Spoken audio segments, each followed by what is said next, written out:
No ar, Brasil ODS, um programa que mostra, divulga e debate o terceiro setor, dando voz à solidariedade e construindo a cidadania.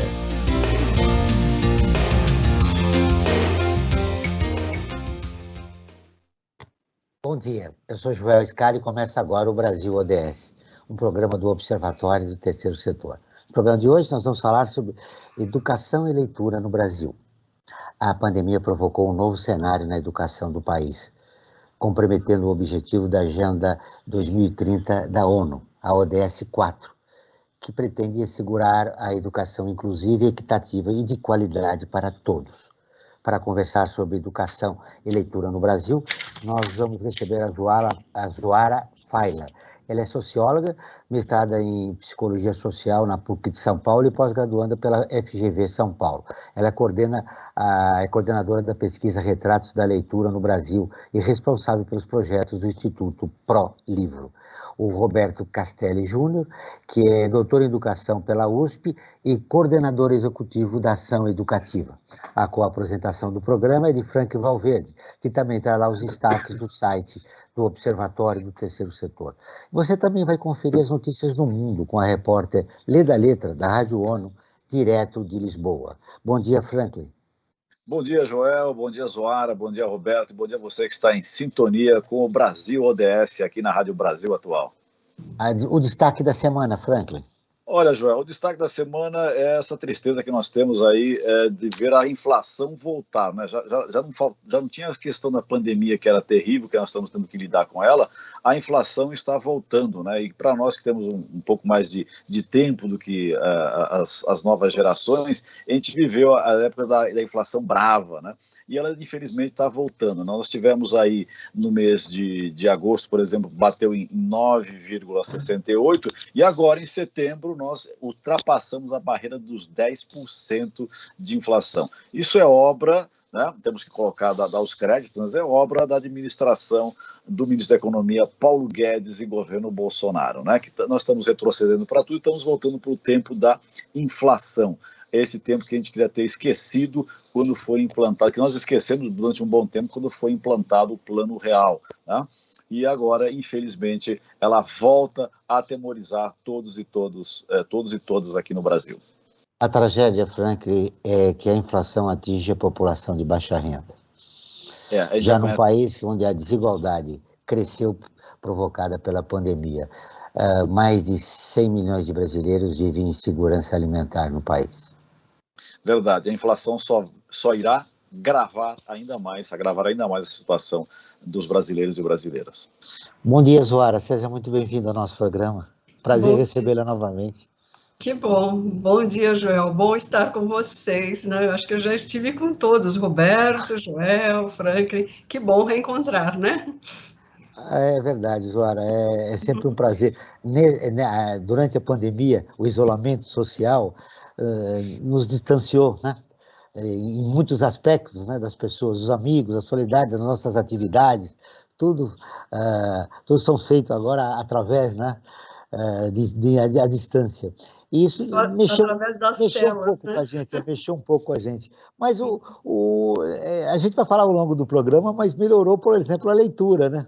O livro se tornou um grande amigo, né? Pois é, né? Mas para quem, né? Eu acho que para quem ele já era amigo, né? Porque para aqueles que dependem de um acesso em bibliotecas, certamente, né, tiveram dificuldade. E não são poucos os que dependem de bibliotecas, principalmente escolares, para acessarem livros de literatura, né? Então, eu acho que aumentou, sim. As pesquisas aí de mercado dizem que venderam mais, né? Principalmente pelos canais digitais. Você lembrou um aspecto importante, né, da condição elitista do livro ainda, né, que ele não tem acesso para a maioria da população brasileira, né, que não consegue comprar um livro diante das dificuldades provocadas pela pandemia, mas também já vinha antes, né, Zoara? Eu deixo de cumprimentar o Roberto. Seja muito bem-vindo ao nosso programa, Roberto.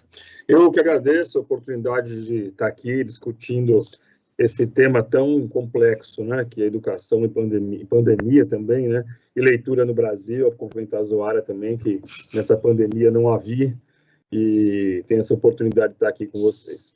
Grande desafio para a educação nesse momento do Brasil, da pós-pandemia. Nós não saímos ainda, né? Estamos na terceira onda, a Delta, mas a gente já está pensando no Brasil na pós-pandemia. Que dificuldade. Eu me lembro muito bem que as pessoas, havia muitas críticas, e ainda há, né, a respeito da atividade do professor. Ele se tornou tão importante nesses momentos, né, porque a gente vê o déficit, né, em relação às crianças e adolescentes que ficaram praticamente 2 anos, né, sem frequentar a escola. Sim, sem dúvida. Ficar 2 anos sem frequentar a escola, agora que a gente está começando a ter escolas retornando, né, a gente está começando, inclusive, a sentir o tamanho do problema, né? Tenho visto relatos de professores que tem uma professora do 5º ano recebendo os alunos de volta e dizendo assim, parece que nós paramos 2 anos. Vejo meus alunos do 5º ano hoje no que eu esperava no 3º ano, né? Vemos alunos que deixaram a escola e não estão retornando no ensino médio, né? De maneira bastante expressiva, né? Então, a gente acho que tem um prejuízo do ponto de vista da aprendizagem muito grande, o que não quer dizer que não fosse necessário, né? Foi necessário, está sendo necessário, mas acho que tem uma grande tarefa, um grande desafio, né? Talvez maior ainda do que a gente pudesse supor lá para trás. Por quê? Porque os cursos online, eles são uma suposta solução, que bom que elas existiram também, para que não fosse zero, né? Mas elas passam longe, desculpa, de ter a eficiência de um professor na sala de aula junto com o seu aluno, né? A gente, quem é professor, eu exerço também uma tarefa de coordenação de um curso de educação de jovens e adultos no Colégio Santa Cruz, e a gente observa o quanto que está ali, com aquele aluno, com a câmera fechada, que às vezes você nunca viu esse aluno num curso que só ele entrou já online, o quanto isso é complicado do ponto de vista de desenvolver um processo de diálogo, de aprendizagem, até de avaliação, né? Então, os desafios que nós vamos ter daqui para frente são imensos, né? E isso, ao longo do programa, nós vamos abordar. No estudo Enfrentamento da Cultura do Fracasso Escolar, publicado em janeiro de 2021, o Fundo das Nações Unidas pela Infância estima que aproximadamente 4,1 milhões de crianças e adolescentes de 6 a 17 anos tiveram dificuldade de acesso ao ensino remoto em 2020, e cerca de 1,3 milhão abandonou a escola. Os dados são da Pesquisa Nacional por Amostra de Domicílios de outubro de 2020. Com a pandemia e sem uma coordenação nacional dos 3 níveis de governo, a desigualdade na educação aumentou. O avanço da Covid em todo o país, a escassez de vacinas, a lentidão dos programas de vacinação manteve parte das escolas fechadas.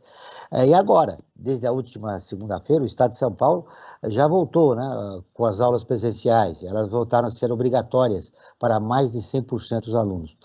A exigência também vale para as escolas privadas, mas elas terão prazos definidos pelo Conselho de Educação. Bom, diante desse cenário, você já falou, né? Teremos muitos desafios, né, Roberto? Mas diante desse cenário, como construir um novo momento para a educação no país? Bem,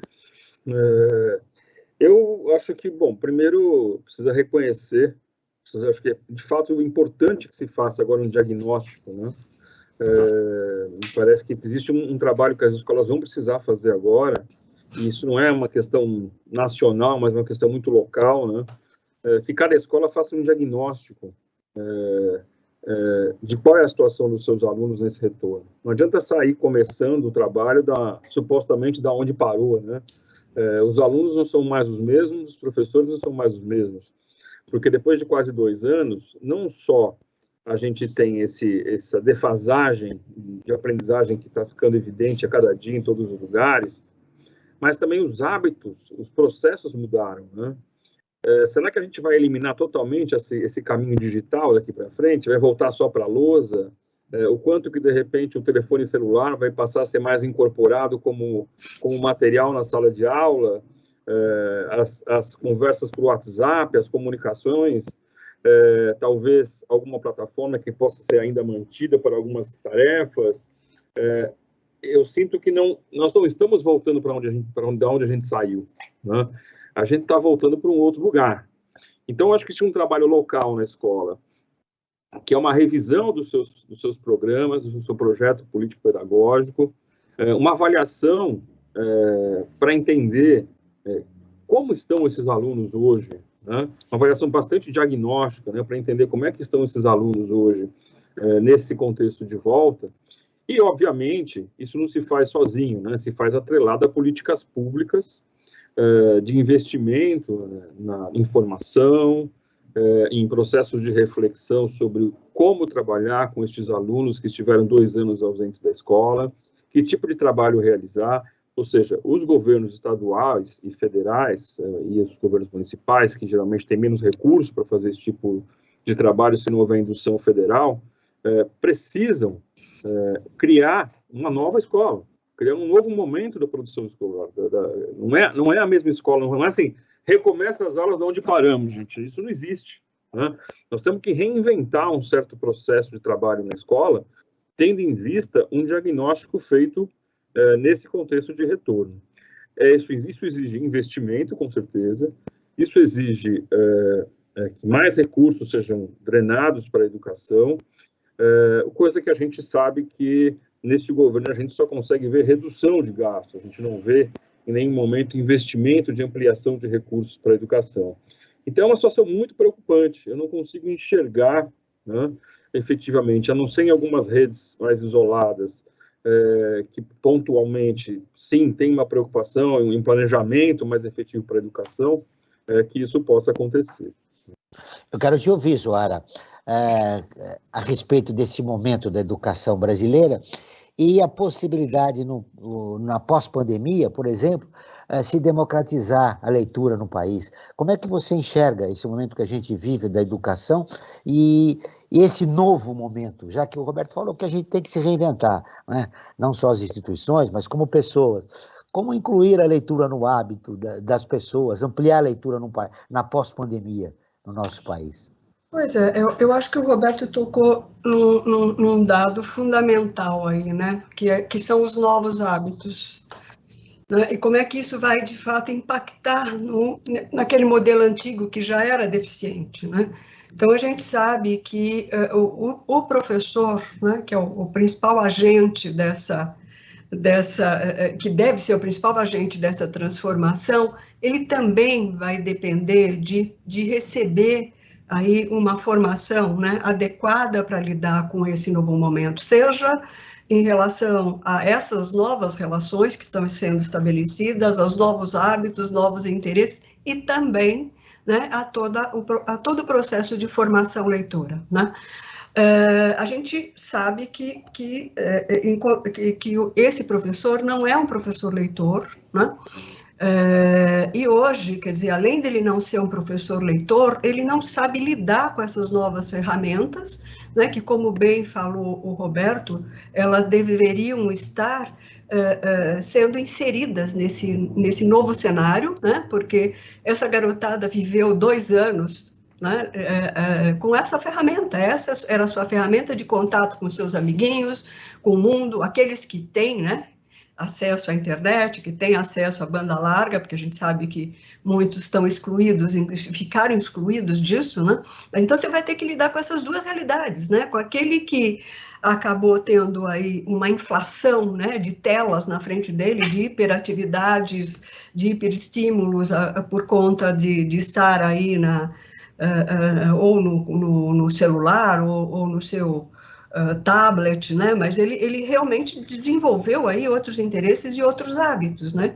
Então, você tem que lidar com esse aluno, que ficou aí o tempo todo, né, nas telas, e você tem que lidar com aquele aluno que não teve acesso a esse mundo digital, né? Então, e você vai encontrar esses 2 alunos dentro da sala de aula. Como despertar o interesse, a questão da educação, o Roberto já falou, mas como despertar o interesse pela leitura, né, nessa garotada? Como conseguir reparar a grande defasagem que a gente já tem, né, de compreensão leitora, né? A gente sabe que o analfabetismo digital cada 10 brasileiros, 4 são analfabetos digitais, né? E aí você tem essa realidade também dentro da escola, né? Então, eu acho que a gente tem, sim, que investir nesse professor, né? Esse professor tem que saber lidar com esse novo cenário, com essa nova realidade, né? E aí, pensando no despertar do interesse pela leitura, eu acho importante conseguir trabalhar com essa ferramenta, essa nova ferramenta, né, que é tão familiar a essa garotada, né? Então, como desenvolver, compartilhar experiências de leitura, né? Como usar o celular para compartilhar, as redes sociais para compartilhar a experiência de leitura. A gente não pode negar isso. Eu acho que tem que usar isso como meio, né, e não como fim. Mas, né, eu acho que o professor aí é o nosso grande agente e ele tem que receber aí todos os investimentos em informação para que ele consiga nos ajudar a superar esse momento, né? Além da escola, a gente sabe que o ambiente da escola todo, da comunidade escolar, também tem que contribuir com isso, né? A gente sabe que 60% das escolas não tem biblioteca, né? Os alunos, como eu falei no começo, dependem disso, mas eu acho que é o momento de investir muito nesse professor, né? Eu acho que a gente tem, se a gente precisa pensar numa coisa meio de urgência, né?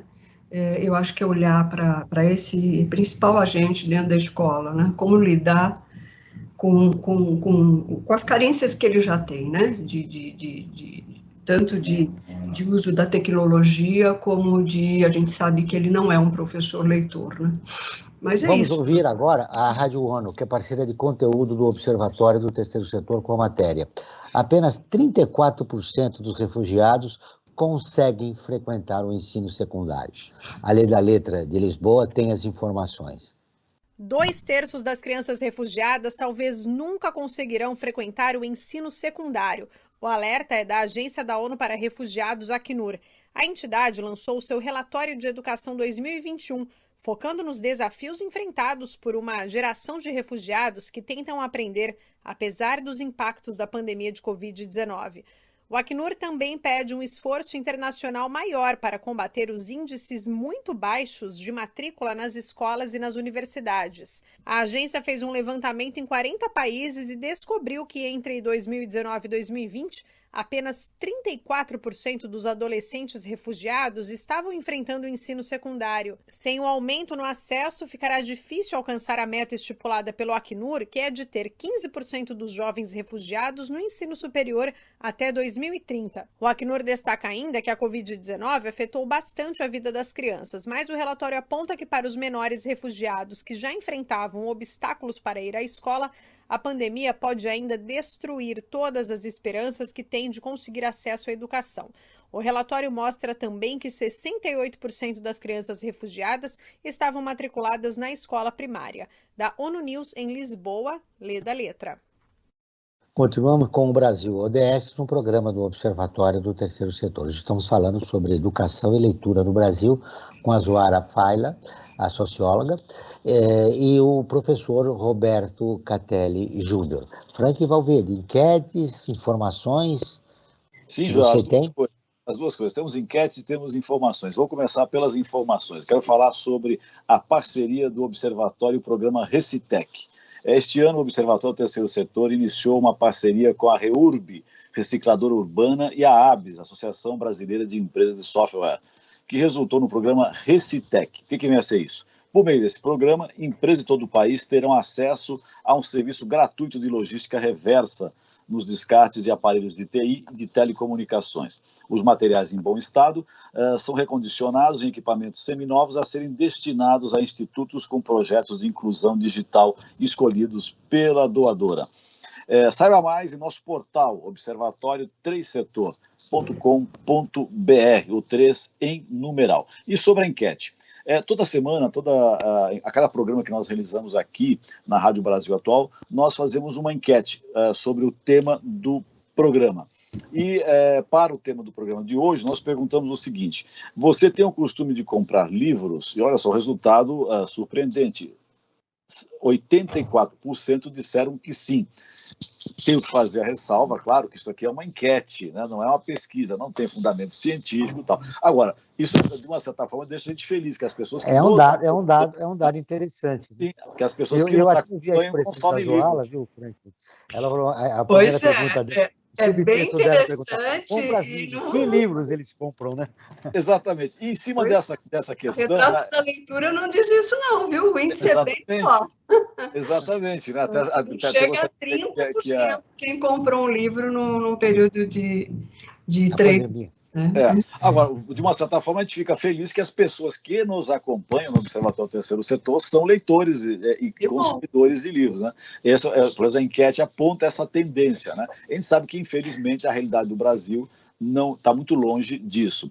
E falando em leitura, eu tenho uma questão, tanto para o Roberto como para a Zoara, quando se fala em leitura, né, precisa ler, as pessoas precisam ler, e às vezes tem dentro da conversa, do senso comum, as pessoas dizem, o importante é ler, seja lá o que for, o importante é ler. E tem algumas pessoas mais críticas que dizem, não, pera lá, não vale qualquer porcaria, você lê, digamos, essas leituras aí de autoajuda, isso é muito ruim, isso não ajuda em nada, tem que ler leitura com qualidade. Eu gostaria de jogar essa questão, tanto para o Roberto como para a Zoara.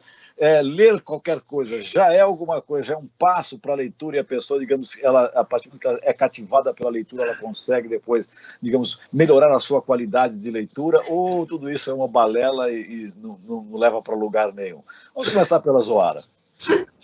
Olha, eu acho que qualquer leitura desenvolve um hábito de leitura, né? Desenvolve compreensão leitora, desenvolve, vamos dizer, agilidade na compreensão de textos, né? Então, acho que são coisas distintas. Uma coisa é desenvolver o hábito, né? Outra coisa é que conteúdo você está aí absorvendo com essa leitura, né? Então, aí sim, qual é a qualidade desse conteúdo, né?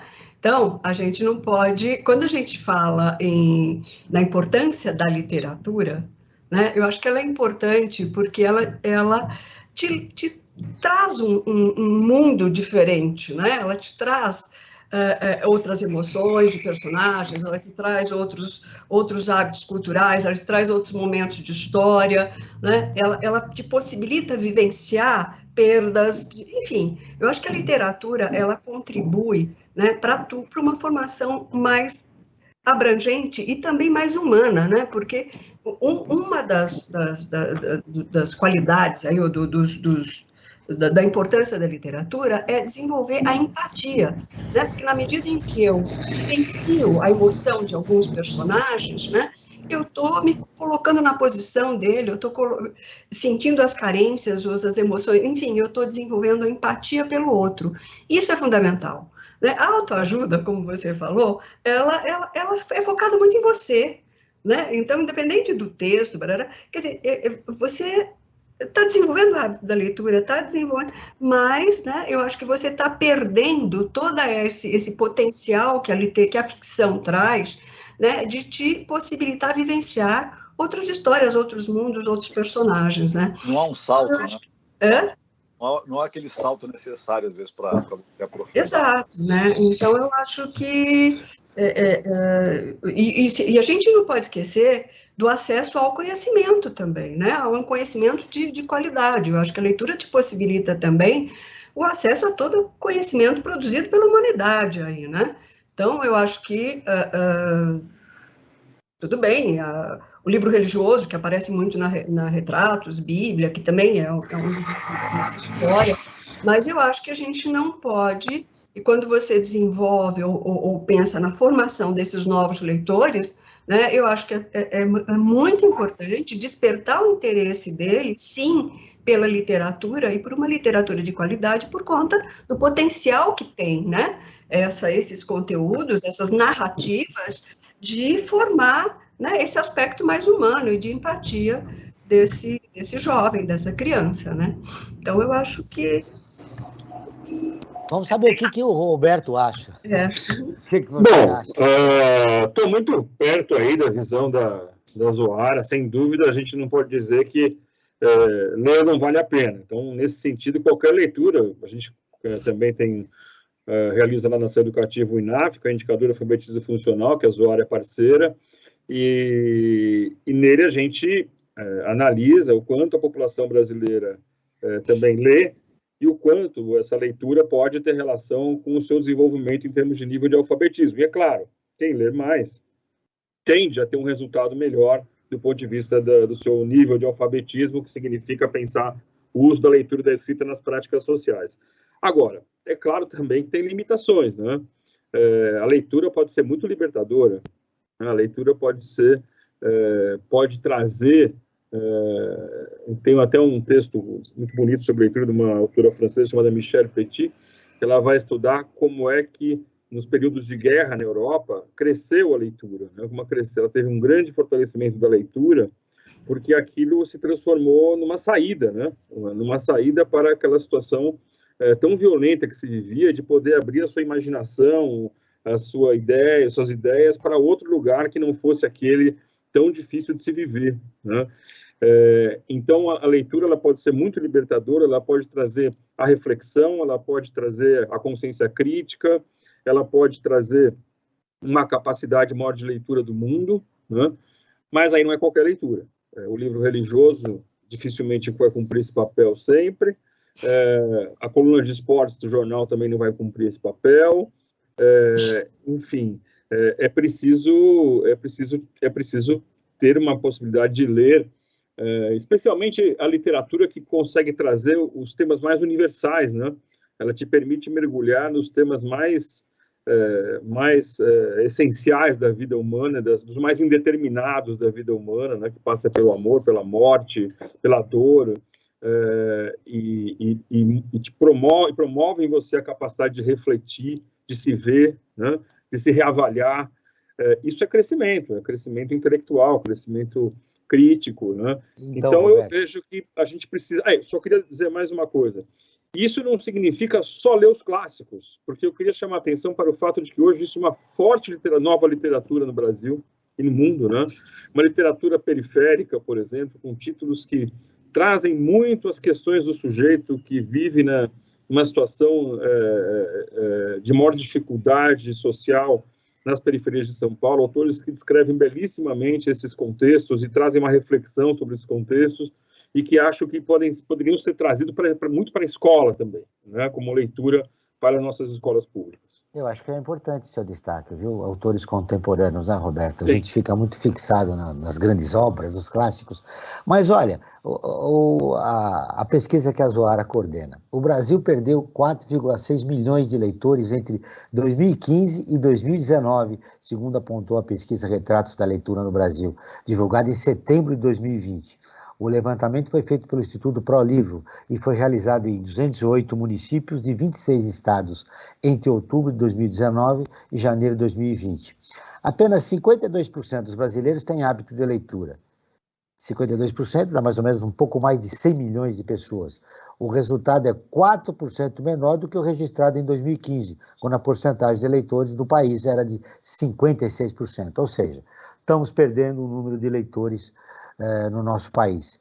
Bom, a gente sabe que a desigualdade, problemas econômicos gravíssimos do país é um fator importante. Mas eu gostaria de te ouvir. Por que você acha que a gente está perdendo leitores, Roberto? Bom, eu não sei se a gente está só perdendo leitores ou se a gente está mudando os leitores de lugar, né? A gente tem que levar em conta a própria ação educativa no INAF, né? Também levanta esse dado e a gente também fica próximo do que a pesquisa que a Zoara coordena. A gente fica na casa dos 40 e poucos % de pessoas em 2018 que declaravam ter lido um livro nos últimos 3 meses, né? Mas a gente tem, por exemplo, outras 95% da população dizendo nessa mesma pesquisa que elas leem coisas pelo WhatsApp, né? Que elas leem nas redes, 80% lê nas redes sociais. Então, existe um deslocamento aí também da leitura, né? Acho que essa é uma questão complexa, né? Quer dizer, existe um outro tipo de leitura, que é uma leitura da rede social, que tem uma característica totalmente diferente, geralmente é uma leitura mais de consumo, às vezes uma leitura que passa hoje em dia com todas as questões da fake news também, uma leitura da diversão, mas também tem conteúdos muito importantes também nesses meios digitais, né? O que a gente tem hoje é pouco controle social sobre o que acontece na rede, porque a rede, em vez de se transformar num espaço livre de diálogo, ela se transforma num espaço controlado de fabricação de dinheiro, né? Então, só para dizer assim, que eu fico um pouco... não é tão simples, né? A gente dizer só que a gente perdeu o número de leitores, né? Para onde estão se movendo também esses leitores? Eu acho que as duas coisas são questão. Você lembrou muito bem que a geração milênio lê de uma maneira diferente da nossa geração, né, Frank? Que a gente precisa ter o contato com o livro, né? Gosta de tocar o livro. Zoara, você que coordenou a pesquisa, eu gostaria de um comentário seu rápido e também respondesse como ficou a leitura na pandemia? Não, eu queria, a questão que o Roberto levantou, né, para onde foram esses leitores, né, mas a gente precisa sempre pensar leitor do quê, né, tá certo? Quer dizer, se eu disser, não, leitor do WhatsApp, das redes sociais, sim, né, a gente teve uma migração aí, tem gente lendo e escrevendo, inclusive, o tempo todo, mas lendo e escrevendo o quê? Né? A própria Retratos, quando a gente fala em 52% de leitores, ela é muito generosa, né? Porque a gente pergunta o que ele está lendo. Né? E 18% só dos brasileiros estão lendo literatura. Né? Então, nesses 52%, você tem leitores de Bíblia, repete, principalmente. Só 12%? Oi? Você falou 12%? 18% estão lendo literatura, tá? Você tem principalmente leitores de Bíblia, leitor de religioso, de autoajuda, de didáticos, então eles estão nesses 52%. Né? Quando você olha literatura e leitura espontânea, você fica em torno de 18%, tá? Agora, essa reedição da Retratos também perguntou para os leitores, esses leitores digitais, o que eles estão lendo.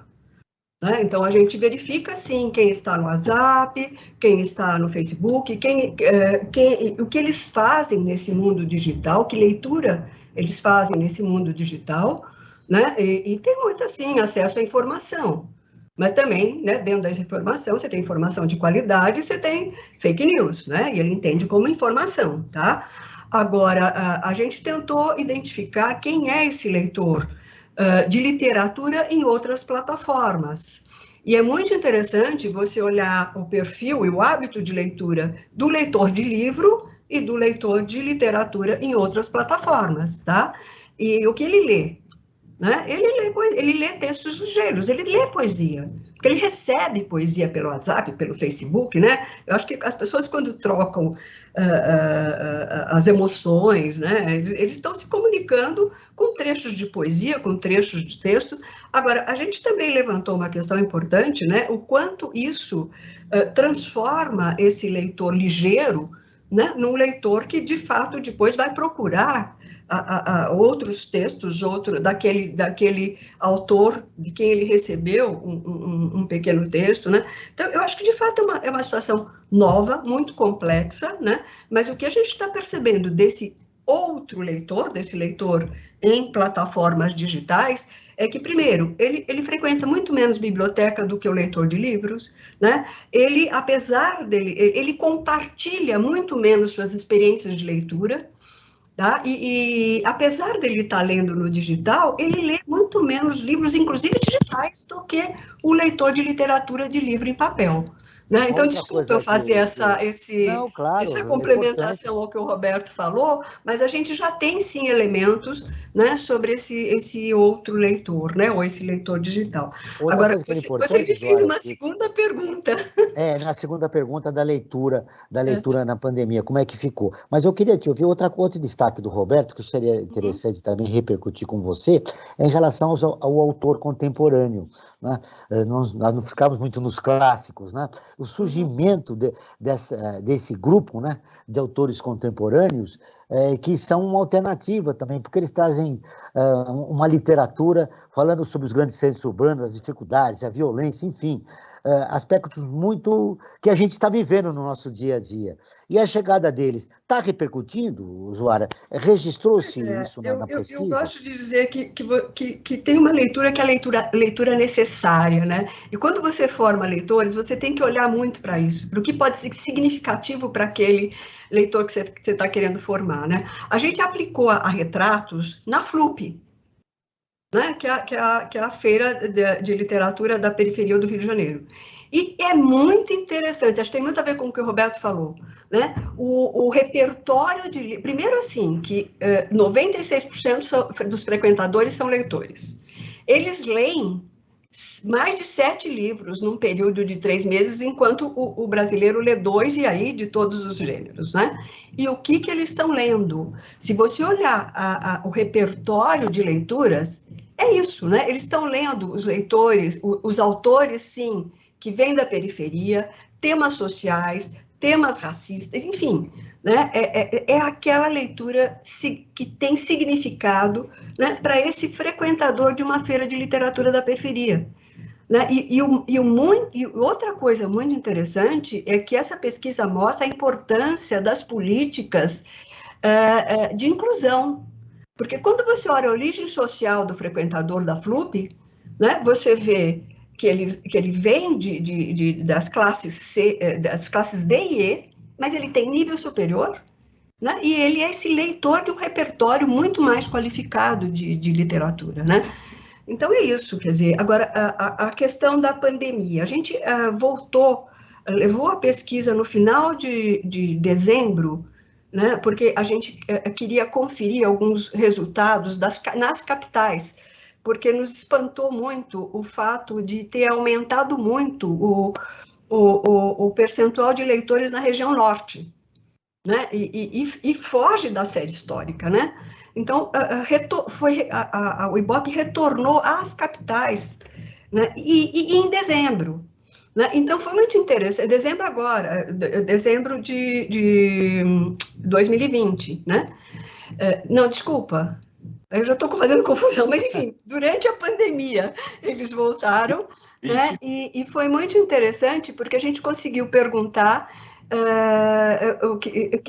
se estava lendo mais, e de fato a pandemia contribuiu sim para ampliar o número de leitores. Além da gente ter confirmado que na região norte estavam lendo mais, e uma das explicações que a gente encontrou é porque o acesso à internet na região norte é muito menor, né? Você tem muito mais dificuldade de acesso à banda larga, blá. Então isso contribui, isso não rouba o tempo do livro. Né? Então, ele acaba lendo mais, principalmente o livro em papel. É interessante isso, né? Eu preciso fazer um convite ao ouvinte, mas antes eu quero ver você, Franklin. Você é um autor de poesia já há algum tempo. É sua opinião sobre isso? Você acha que na pandemia cresceu o número de leitores? Você sente? Porque a Zuara falou, olha, as pessoas leem tudo, na internet leem poesia. Agora, você é um autor de livros já, que você está no 3º ou 4º, né, Franklin? É isso? Na verdade, se for somar tudo, acho que já está no 7º ou 8º. 7º ou 8º? Opa, eu perdi 3, então, 7º ou 8º. Como é que você vê essa situação da leitura no Brasil, Franklin? Olha, desde que eu sou criança, se diz que o brasileiro lê pouco. Né? Realmente, em comparação com outros países, o Brasil lê muito menos que os outros países. Mas eu acredito que nós estamos num processo e se fosse pensar o que se lia quando eu era garoto para o que se lê hoje, se lê muito mais. Né? Agora, a questão é como a Zuara colocou, o que se está lendo, né?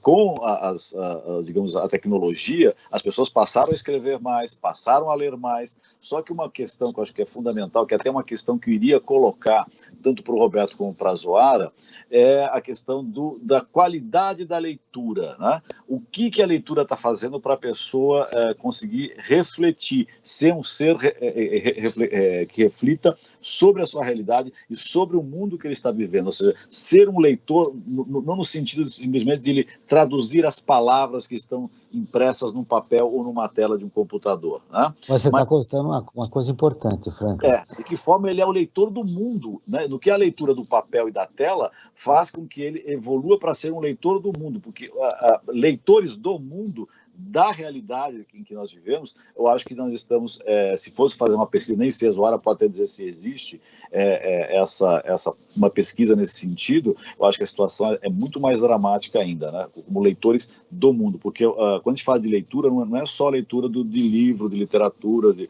didática, tudo mais, mas a leitura da realidade em que você está vivendo, eu acho que essa que é fundamental. Antes que eles respondam, Franklin, eu quero fazer um convite para você que está nos ouvindo. Você quer ficar informado sobre projetos, causas sociais e direitos humanos? Siga o Observatório do Terceiro Setor nas redes sociais e acompanhe informações do Brasil e do mundo. No Instagram é @Observatório 3 Setor, no Facebook é facebook.com/Observatório 3 Setor. Nossos programas de rádio também estão disponíveis no canal do Observatório no YouTube. Lá também você encontra entrevistas e quadros de como você sabia e você conhece, que mostram aspectos ignorados da história e refletem sobre a sociedade brasileira. No canal também você pode assistir às lives realizadas pelo Observatório todas as quintas-feiras às 17 horas. Basta buscar, anote. Observatório 3 em numeral setor, repetindo, Observatório 3 em numeral setor. Muito bem. Eu ia passar para você, Frank, para dar informações, mas vamos deixar rapidamente os nossos dois convidados responder a questão que você levantou, que são importantes. A gente está assistindo um clima de ódio, uma polarização absurda, né, nas redes sociais. Ela é produto da falta da leitura, porque quando a pessoa não consegue conversar, por exemplo, com quem pensa diferente, nós temos um problema de escuta, nós temos um problema de reflexão, ter uma visão crítica da realidade, enfim. Analisando a colocação levantada pelo Frank, colocando ela diante da nossa realidade. Começo com você, Roberto. Bom, não é uma pergunta fácil de ser respondida, né? Porque acho que tem uma pluralidade de sentidos aí que poderiam ser explorados, né? Mas eu queria dizer que, como eu já disse um pouco antes, eu acho que a literatura ela tem o grande mérito, né, de tratar de temas muito universais, né? Então, por exemplo, eu estava ontem com a minha filha aqui, vendo um livrinho do Aristófanes, chamado As Aves, que é uma comédia lá da Grécia Antiga. Você começa a ler aquela comédia, qual é a brincadeira que o Aristófanes está... O que ele está tirando? Ele está rindo da corrupção, das relações que as pessoas estabelecem diante do poder, né? Temas que estão lá na Grécia Antiga, mas que você pode transformar isso... São atualíssimos, né? Numa reflexão que está aqui hoje, né?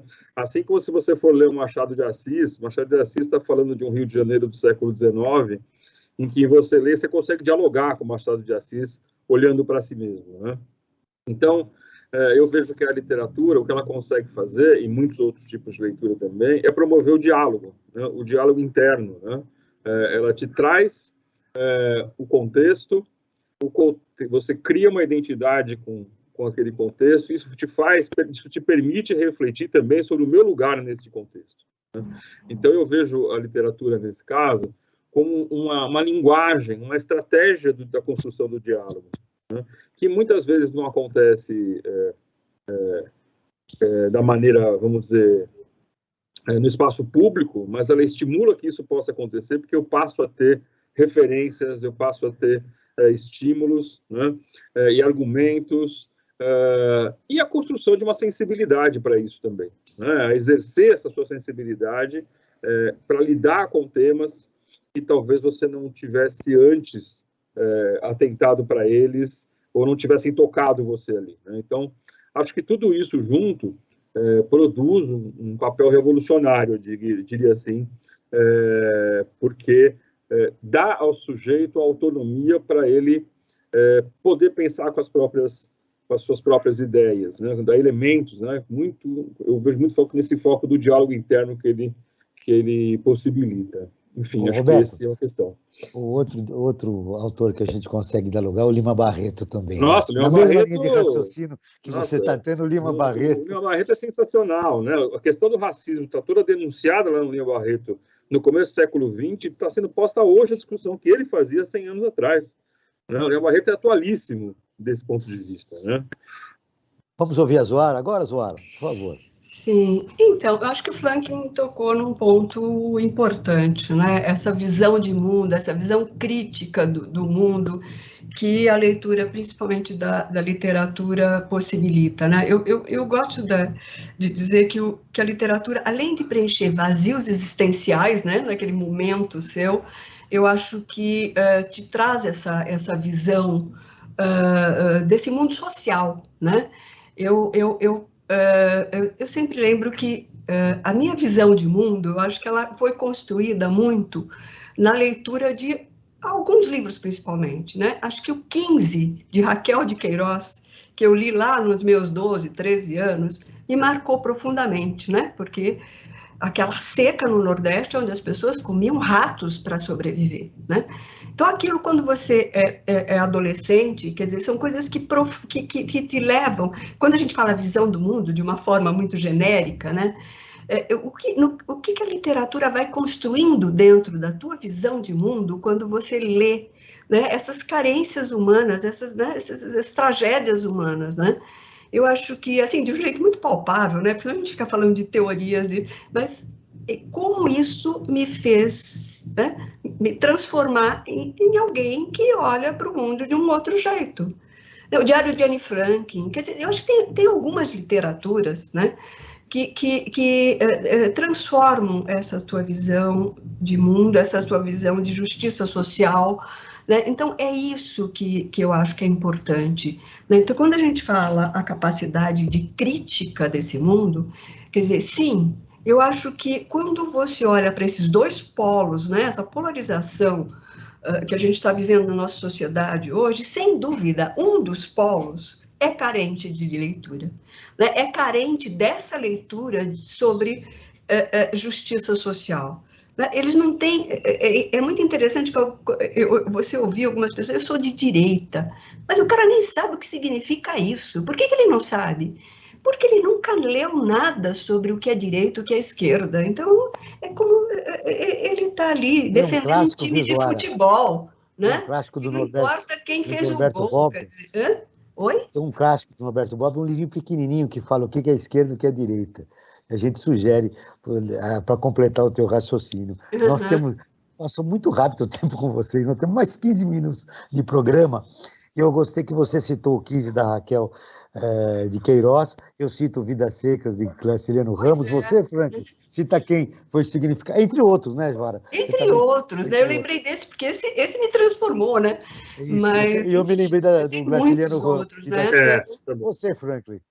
Eu vou citar duas memórias. Memórias Sentimentais, de João Miramar, do Oswald de Andrade, e Memórias Póstumas de Brás Cubas. São dois livros fundamentais. Roberto, teu, que foi importante na tua formação. Olha, Vidas Secas é um deles, assim como juntos. Também George Orwell, 1984. Né? Bem lembrado. Uma leitura de adolescente que, para mim, esse mundo... Comecei a olhar o mundo com alguma cara, né? O risco do mundo futuro ali foi um imaginário que me transformou também. Falando em jovem, eu me lembro do Hermann Hesse, o Prêmio Nobel de 1954, com aquele livro lá. Muito bem. Vamos retomar aqui nosso tempo, porque nós temos mais 15 minutos. Frank, informações, e você também tem notícias, né, do Observatório. Na verdade, eu vou fazer uma síntese bastante grande, porque na verdade já estamos a 10 minutos, nem 15, já passaram 5 na nossa preferência literária, aí, do que marcou a nossa vida como leitores, né? Então, rapidamente, eu quero colocar aqui, convidando todos e todas para visitar o nosso site, né, o site do Observatório Terceiro Setor, observatório3setor.org.br, o 3 em numeral. Lá vocês vão encontrar inúmeras matérias, e eu vou destacar uma matéria muito importante, já tem até, de uma certa forma, está vinculada ao nosso tema de hoje, que é a questão do bullying e a evasão escolar, né? O bullying é uma prática de atos violentos, intencionais e repetidos contra uma pessoa que podem causar danos físicos e psicológicos às vítimas, né? Essa matéria e outras, elas têm o recurso da audiodescrição, né? Fazendo com que também pessoas que são deficientes visuais possam acompanhar os conteúdos que nós fornecemos no Observatório do Terceiro Setor. E, rapidamente, Joel, já que o tempo está escasso, falar das nossas duas campanhas. A primeira dela é o Observatório em Movimento, uma campanha que foi iniciada no início da pandemia, na qual nós ouvimos uma série de especialistas das mais variadas áreas do conhecimento para darem dicas e sugestões de como melhor passar por esse momento de pandemia, inclusive após pandemia, porque o mundo, com certeza, não poderá e não será como nós vivíamos esse mundo antes da pandemia. Né? Para também acessar essa nossa campanha, observatório3setor.org.br, o 3 em numeral. E falo também de uma ferramenta para concluir, Joel. Uma ferramenta que é muito importante, que é o Apoio Terceiro Setor, uma plataforma online de financiamento coletivo para organizações da sociedade civil, que tenham projetos em diversas áreas. Para saber mais dessa ferramenta, convido a todos e a todas que visitem Apoio Terceiro Setor, né? .com.br, né? Ou seja, esse 3 em numeral. Então, apoie3setor.com.br, Joel. Muito bem, nós teríamos muito aqui, viu, Zoara e Roberto, para repercutir com vocês a pesquisa que a Zoara foi coordenadora, Retratos da Leitura no Brasil. Tenho algumas perguntas sobre educação para você, mas, nossa, o tempo correu rápido, não sei se nós falamos demais aqui, mas vocês voltarão em outra oportunidade para a gente conversar. Vamos pautar, porque a leitura é importante. É um prazer falar com vocês, porque com a Zoara, porque aí eu fico recordando os livros que a gente leu, que deveria ler, e eu gostaria de fechar o programa com uma indicação de vocês, né? Mas, para fechar a educação e a leitura no Brasil, Roberto, eu gostaria de saber o que você de mais importante gostaria de deixar registrado como tema do nosso programa, que é importante os nossos ouvintes saberem, né, da tua opinião a respeito da realidade que a gente vive, de como será esse Brasil na pós-pandemia em relação à educação, em relação à leitura. Qual é o seu registro final, Roberto? Bom, infelizmente não está nada fácil, né? Nós estamos vivendo um contexto muito complexo, com uma pandemia que ainda nos ronda, né? A gente não consegue dizer que 2022 ainda será um ano de uma retomada de modo integral, e com essa questão que vocês também apontaram, de que eu tenho claro que nós não estamos voltando para o mesmo lugar, né? Quer dizer, a história deixou sua marca aqui, transforma, e nós vamos para um outro lugar no qual as tecnologias vão ter um papel crescente, né? A gente está vendo até, do ponto de vista das redes públicas, uma tentativa de ampliar as plataformas, manter plataformas digitais nas escolas, levar computadores para alunos. Então, a gente já sabe que isso deve se fortalecer como processo nos próximos anos. O que eu acho que a gente não pode deixar e não pode abrir mão é do professor na sala de aula, porque este sujeito é essencial. Por exemplo, vamos ler um livro literário e discutir juntos, né? Isso é um espaço que depende da subjetividade, depende do olhar, depende da escuta do outro, e as rodas de conversa de literatura são de ganhos incríveis, né, para o sujeito. Então, eu vejo que a gente precisa, ao mesmo tempo, incorporar aquilo que essas tecnologias nos trazem de oportunidade, né, de chance de ampliar, mas ter muito cuidado para preservar essa relação fundamental, que é essa relação que é afetiva. Eu trabalho na educação de jovens e adultos também, e outro dia conversei com uma rede, com os alunos, e eles falaram assim: o que tem de bom na sua escola? Minha professora.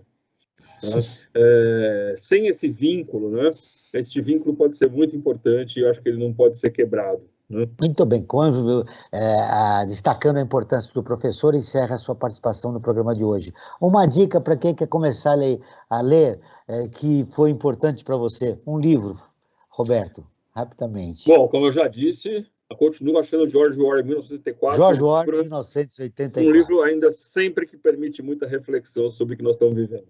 Sua dica final, Frank Valverde. Olha, Joel, eu queria usar aqui uma frase que não é minha, já está em domínio público, mas eu acho que ela reflete bem o programa de hoje. Amplie seu horizonte, leia um bom livro. Zoara, suas considerações finais, seu registro final, do que mais importante você gostaria de deixar registrado? Antes, uma dica para quem quer começar a ler. Você que é a senhora das pesquisas no Brasil, coordena a pesquisa, já sabe que a maioria da população brasileira está lendo livros evangélicos, a Bíblia, enfim. Pois é. Que dica você daria rapidamente? Olha, eu acho que para o momento eu vou falar o 15, porque ele é curtinho, né? E acho que para essa garotada vai ser fácil de ler. Não é uma grande literatura, mas eu acho que é importante para visão de mundo que está tão necessária hoje, né? Então é isso, acho que eu vou trazer a minha experiência. Nos momentos de hoje, do que mais você tem medo? Oi? O que mais você tem medo em relação à realidade brasileira? O que mais eu tenho medo? Olha, eu acho que é continuar, né? Essa mesma situação política que nós estamos vivendo hoje, né? Não conseguir que as pessoas acordem para transformar esse momento, né? Eu acho que esse é o meu medo, né? Eu acho que precisamos... Eu acho que essa mudança é fundamental para a gente retomar tudo, né? Eu acho que é isso. O meu medo é esse, de não conseguir... Não conseguir retomar esse processo de reconstrução que o país retomar, precisa. como vocês bem falaram, a gente nunca volta para... A história aconteceu, ela nos marcou, ela marcou profundamente esse país, né? Mas eu acho que o medo é não conseguir a mudança neste momento, né?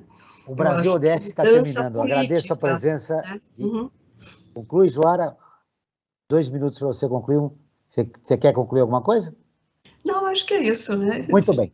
O Brasil ODS está terminando. Agradeço a presença de Zoara Faila, socióloga, e do professor Roberto Catelli Júnior, que é coordenador executivo da ação educativa. Esse programa foi produzido pela equipe do Observatório do Terceiro Setor. Na próxima terça-feira, às 9 horas, acompanhe nosso programa Brasil Cidadão, sempre com assuntos importantes da atualidade. E ficamos por aqui, sempre na luta por uma sociedade mais justa, solidária, sustentável e tolerante. Até o próximo programa.